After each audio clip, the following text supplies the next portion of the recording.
دیکھو اس میں نظر تو برحق ہے، لگنے کا امکان ہوتا ہے، لیکن ہر وہ چیز جس کا امکان ہو ضروری نہیں ہے کہ وہ لازمی ہو بھی جائے۔ امکانات کی دنیا تو بہت بڑی ہے نا، اس میں افراط اور تفریط ہے۔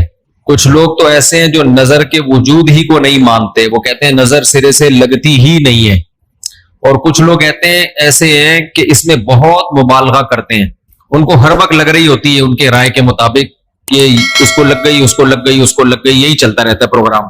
تو نہ اس میں وہمی بننے کی ضرورت ہے اور نہ نظر کا انکار کرنا جائز ہے ہمارے لیے۔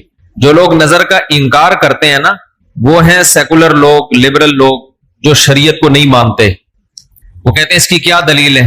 بھائی ہمارے پاس دلائل، مشاہدہ بھی دلیل ہوتی ہے، لیکن وحی خود دلیل ہے ہماری نظر میں۔ وحی جب نبی صلی اللہ علیہ وسلم نے بتا دیا کہ العین حق، نظر برحق ہے، تو ہمارے لیے یہ بھی ایک دلیل ہے۔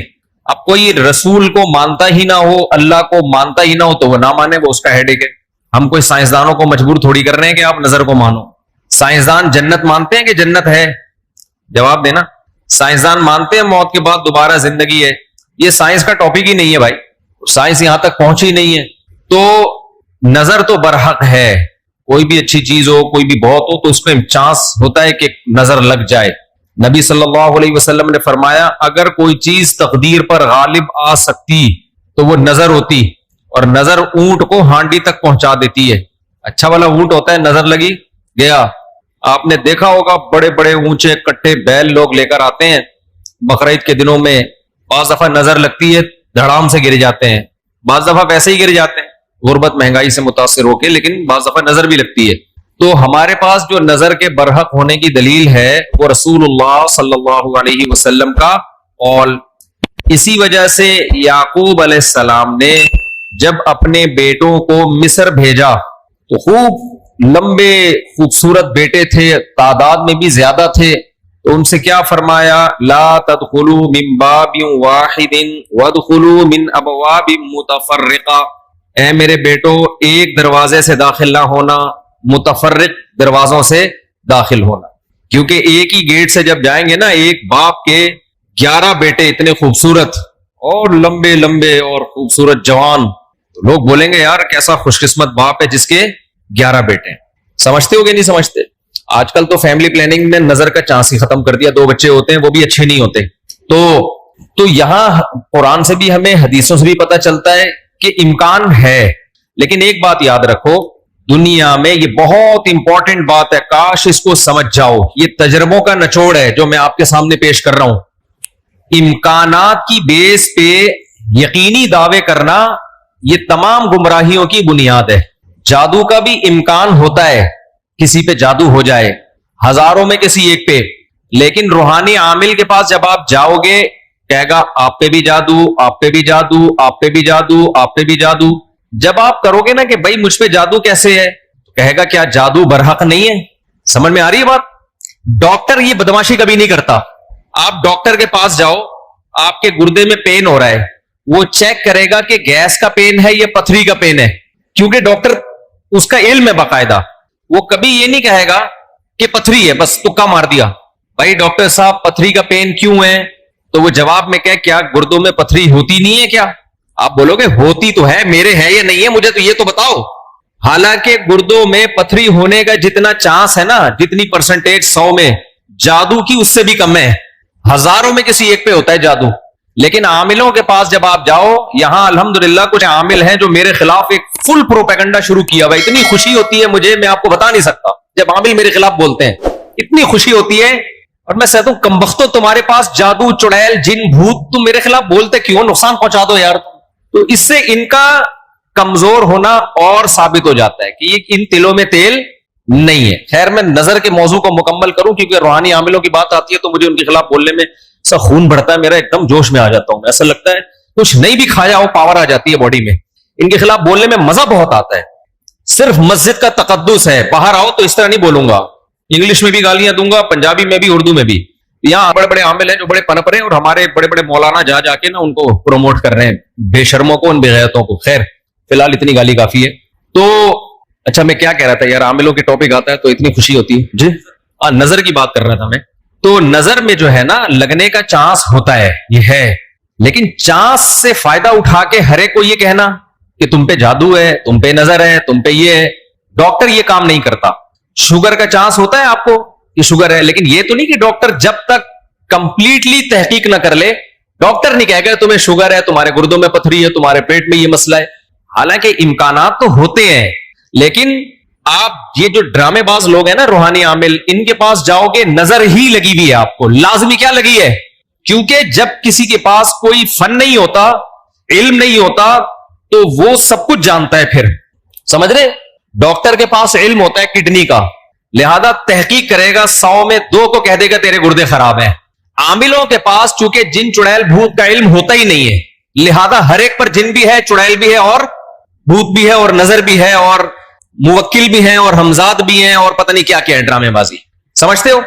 جب ان کو بولو کہ کیا دلیل ہے، تو بھائی امکانات کی دنیا میں امکان کہ فلانے پہ لگ گئی تھی، فلاں پہ لگ گئی تھی، تو خوب سمجھ لو امکانات کی بیس پہ یہ کہنا کہ ابھی دیکھو ایک مولانا صاحب کا کلپ آیا، انہوں نے کہا کہ نبی صلی اللہ علیہ وسلم نے فرمایا کہ ہر بیماری کی دوا اللہ نے رکھی ہے دنیا میں، یہ صحیح حدیث ہے. پھر انہوں نے ایک دوا بتائی کہ یہ شوگر کی بہترین دوا ہے. بھائی آپ ڈاکٹر ہو، آپ سائنٹسٹ ہو، کہہ رہے میں نے یہ کہیں سے نکالی ہے. ڈاکٹر کہہ رہے ہیں شوگر ایک اسٹیج پہ پہنچنے کے بعد لا علاج ہے، یہی کہتے ہیں نا ڈاکٹر. بھائی شوگر ایک اسٹیج پہ پہنچ جائے تو وہ کیا ہو جاتی ہے، اب ٹھیک نہیں ہو سکتی، کنٹرول کرنی پڑے گی، لبلبا ٹھیک نہیں ہوگا آپ کا. لیکن انہوں نے کہا کہ دیکھو ہر بیماری کی اللہ نے شفا پیدا کی ہے، تو یہ میڈیسن، یہ کوئی دیسی نسخہ ہے، یہ شوگر ٹھیک کر دے گا. اب دلیل کیا دے رہے ہیں؟ ہر بیماری کی اللہ نے دوا پیدا کی، یقیناً کی ہے، لیکن کیا وہ آپ کو معلوم ہے؟ کیا وہ دوا یہ ہے جو آپ پیش کر رہے ہیں؟ اس کی کیا دلیل ہے؟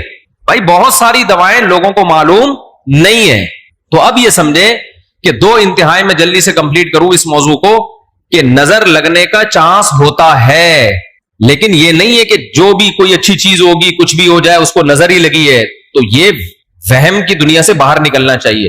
جو سیکولر لبرل لوگ ہیں جو نظر کا بالکل انکار کرتے ہیں، وہ کہتے ہیں فلاں فلاں پہ کیوں نظر نہیں لگی، وہ اتنے ہینڈسم اتنے خوبصورت لوگ ہیں، فلاں کی آواز اتنی اچھی، ان پہ نظر کیوں نہیں لگی.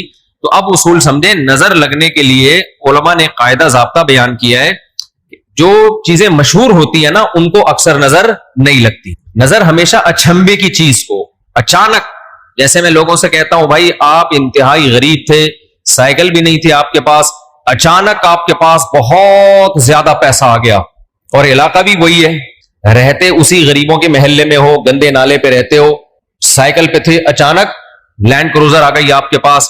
یہ جو اچانک والا کام ہوا ہے نا، اس میں نظر لگنے کا چانس ہوتا ہے. سمجھ میں آ رہی ہے بات؟ اب دیکھو یعقوب علیہ السلام کے بیٹے مصر میں ان کے ساتھ ہی رہتے تھے، سوری مصر میں نہیں، شام میں ساتھ رہتے تھے. وہاں یعقوب علیہ السلام نے نظر سے بچنے کا یہ والا اہتمام ہمارے علم میں نہیں ہے کہ بچوں کو کہو دروازے سے الگ الگ جایا کرو، ایک ہی دروازے. لیکن جب مصر جا رہے ہیں نا، اجنبی جگہ ہے، وہ لوگ یعقوب علیہ السلام کے بیٹوں سے مانوس نہیں ہے. وہاں یعقوب علیہ السلام نے کہا ایک نئی جگہ پہ جا رہے ہو، اچانک اتنے بیٹے جب لوگ دیکھیں گے نا خوبصورت، وہاں چانس ہے. تو اس سے پتہ چلتا ہے کہ اپنی نعمت کو آہستہ آہستہ ایکسپوز کرنا چاہیے. سمجھتے ہو کہ نہیں سمجھتے؟ آہستہ آہستہ کیا کرنا چاہیے؟ پہلے پہلی ہو پھر دوسری، استغفر اللہ، یعنی آہستہ آہستہ.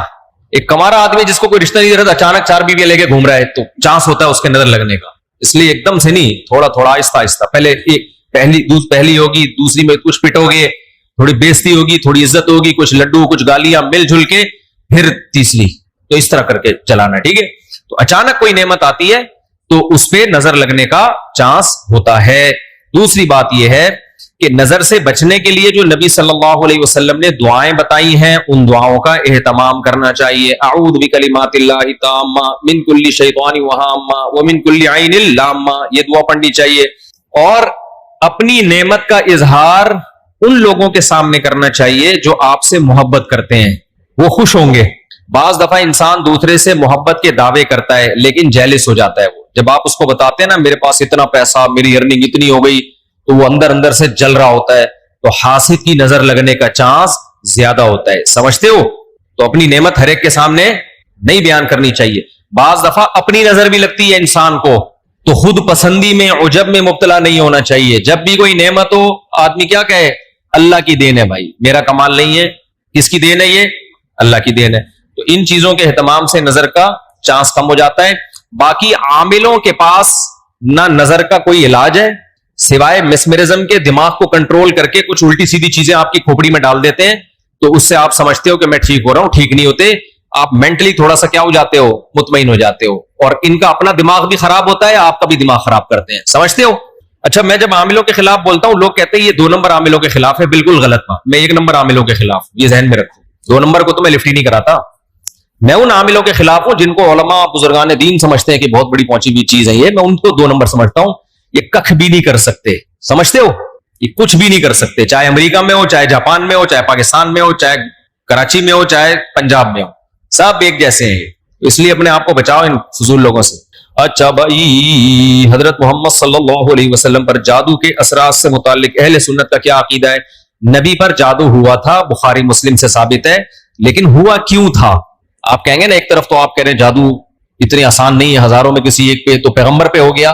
دیکھو, کچھ چیزیں نبی صلی اللہ علیہ وسلم کے ساتھ ایسی ہوئی ہیں جن میں کوئی حکمت تھی.